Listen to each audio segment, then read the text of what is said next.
So after all those wild nights at Chelsea Place, I started stepping into Hiram Bullock's world, going to his gigs, hanging backstage, watching him up close. And that's where things got even more interesting.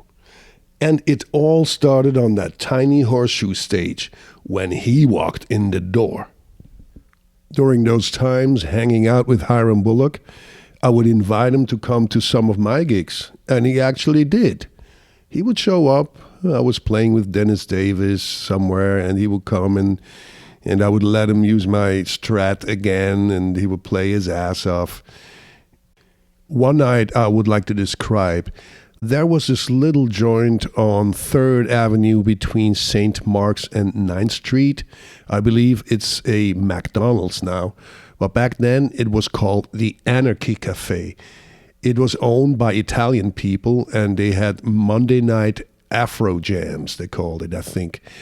And Dennis Davis and I would go there, and sometimes with other friends, and we would go sit in and make the jam session. I told Hiram Bullock about it, and he came down and, again, destroyed it.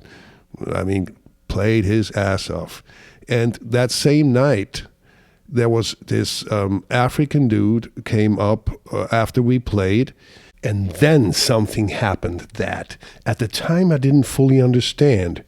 But looking back now, it was one of those you had to be there moments. He said he played the bass, and we said, like, yeah, come on, sit in. What do you want to play? He's like, no, I want to play solo. And I remember thinking, that's a bit selfish. You go to a jam session and you want to play a solo? Okay, well, whatever. So he started playing and the whole room went quiet, and this guy was unbelievable. So I couldn't even remember his name then, but I want to say about a year later, I'm watching TV and there's this Harry Belafonte big band thing, and I just happened to switch the channel to hear Harry Belafonte say, and it's my big pleasure to introduce to you Richard Bona. And I look at the guy, it's like, that's the guy from the Anarchy Cafe. So Richard Bona, who is now an icon and one of the greatest bass players and musicians in the fusion world, or whatever you want to call it, played at the Anarchy Cafe right after Dennis Davis and Hiram Bullock and me. Hiram could be very generous when it came to lesser experienced musicians and musicians that had less success than himself.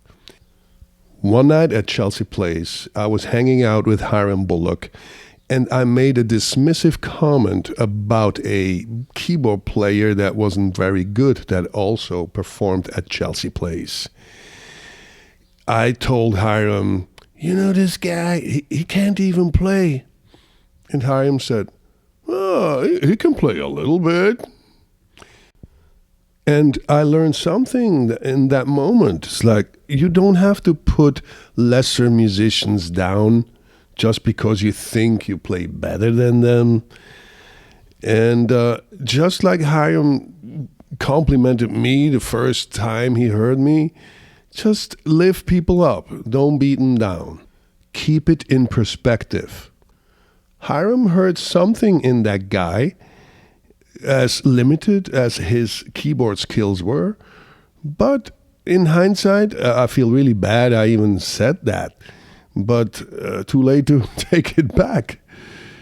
I remember back in those days, one time I called Hiram Bullock about something and left him a voicemail. And sure enough, he called me back and left me a voicemail.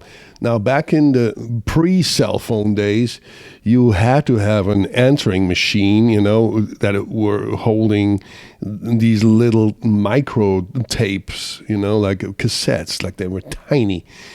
And he left a really funny and long message, and I kept this tape and for a few years just because it was Hiram's message. But I don't know what happened to it. I don't have it anymore. Unfortunately, The tale of Hiram Bullock is not an entirely happy one. He struggled with drugs for many years. He would go on binges and then straighten his stuff out and fall back off the wagon, and so on. I remember one night in 2002, I wanted to go see him play with Will Lee and Charlie Drayton. And it was a small room midtown that held about 100 people, and I believe the tickets went for like $20. So I'm in the room waiting for the show to start. An hour goes by, an hour and a half goes by, and Will Lee and Charlie Drayton come to the stage. Will apologized, said, "Look, guys, Hiram is not going to be here. He missed his plane back from Tel Aviv. He had some gig in Israel, and he missed the plane." So everybody got their money back, and that was the last time I tried to see him live. Unfortunately, he passed away some years later. It was on July 25th, 2008. Hiram Bullock wasn't just an incredible guitar player. He was a presence. He could walk into a room, pick up a guitar, or sit at a piano and just light the whole place up. And for a brief moment in time, I got to be there. I got to play with him, hang with him, learn from him, laugh with him. And those are the moments that stay with you. In Hiram Bullock's own words, "I am a ham." Rest in peace, Hiram Bullock.